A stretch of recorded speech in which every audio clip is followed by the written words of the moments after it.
Hello everybody, and today we'll be gaming on a graphics card that should never ever be used for gaming. Yes, ladies and gentlemen, today we'll be taking a look at the HD 5450.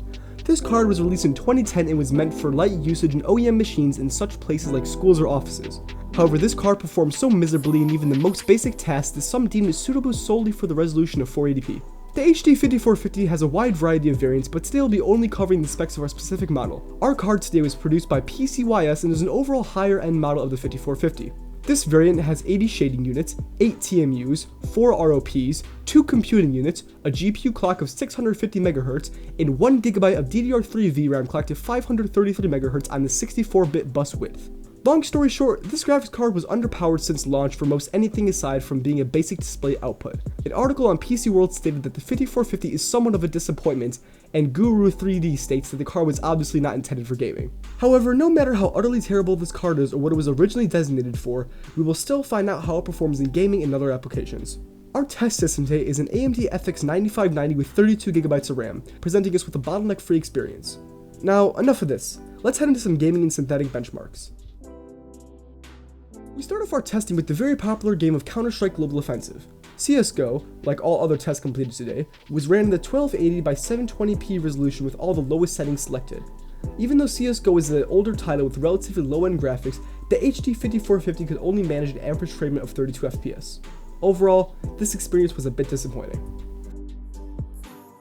Following Csgo, we have an even older title, Half-Life 2. Just like CSGO, Half-Life 2 was also developed by Valve, but there was a significant difference in performance. Once again ran in the 720p with all the lowest possible settings, this game gave us our best experience today with a smooth frame rate averaging in the 120s. This may seem like a lot, but let me assure you the most modern integrated graphics chips can outperform that. After Half-Life 2, I tested my favorite indie game, Refunct. With all settings the lowest, there was a slight performance gain, but adjusting the rendering quality was what really impacted the frame rate the most. On the downside, however, the game would look exponentially worse and worse the more you lowered it. I found that a good balance of looks to performance was at the 50% mark, where the average FPS was in the mid-50s for an overall decent experience.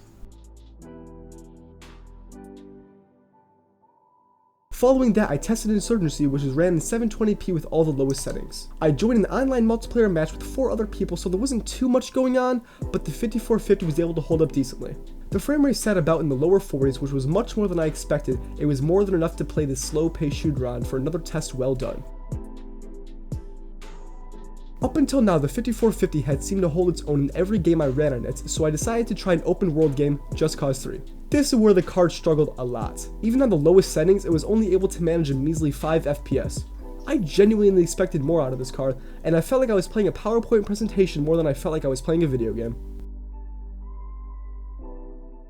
Next we have the famous game, Minecraft, which was ran with all the fastest settings with 5 chunks in 720p. This was one test that pleasantly surprised me with a smooth frame rate averaging in the 120s. However, increasing the amount of chunks, it definitely did have a large impact upon performance, so I would recommend playing with a lower amount of chunks. After this, I tested another indie game, Shopkeep, which was again ran with all settings at the lowest possible. The FPS was consistent wherever I was throughout the map, but it only managed to average a poorly 10 FPS, a generally disappointing experience since the game has such basic textures. Finally, we finished up our gaming benchmarks with the esports title of Rocket League. All settings were as low as possible and 720p, and the game was surprisingly enjoyable and playable. The frame rate averaged out in the lower 30s, a still decent experience overall. There was no stuttering during our game at all, and this again was a fully functional title ran on the 5450.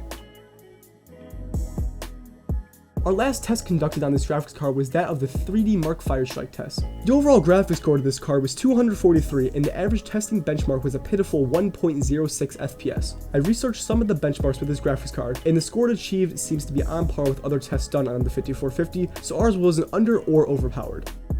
Going into these tests, I was convinced that the 5450 was not going to be able to play the majority of these titles, and I was largely surprised that it even wanted to launch most of them. However, this doesn't mean that I am not disappointed with its overall performance, as it is still pretty terrible. You can't really do much anything on this card though, so if you are still running a 5450 in your computer, it'd be best to upgrade it if you want to use it for light gaming or any other productivity tasks. Even though it was able to run most of the titles I attempted to run on it today, I simply cannot recommend this card for anything higher than 720p, as shifting the settings up to 1080p will cause a significant loss performance even on the lowest settings. Regardless, thank you for watching and I hope you enjoyed the video. Also, please subscribe because that helps a lot in video quality and production and also positively affects my day. Finally, leave any questions or suggestions in the comments below and have a great day. Bye.